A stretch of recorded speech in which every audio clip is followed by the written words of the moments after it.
Okay, soalan tu pasal nak naik view tu. Ini saya share pengalaman saya lah buat iklan leads dekat TikTok ni. So far yang bawa leads iklan beg biru je. So dekat TikTok ni dia ada banyak objektif untuk leads. Tapi so far yang jadi, yang saya try memang beg biru je. Maksudnya guna form je.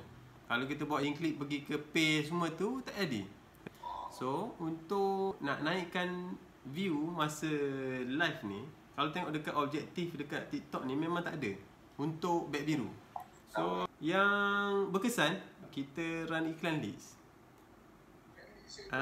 Run iklan leads dan spill over tu je yang berlaku dekat live. Macam yang video call saya share tu lah. Maksud dia, kalau tuan nak naikkan view dekat live, naikkan spending dekat iklan lead gen ni. So dia dapat 2 in 1 lah. Daripada iklan lead gen tu kita monitor juga cost per lead semua tu kan. Nak tengok leads yang masuk semua tu. Tapi pada masa yang sama, kita dapat audience yang memang nak isi form.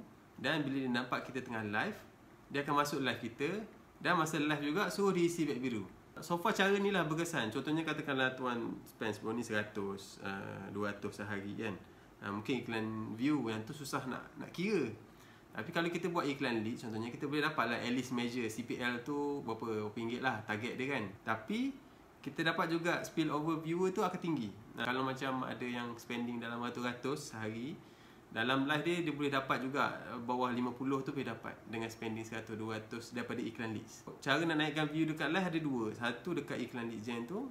Yang kedua, tuan kena banyakkan konten.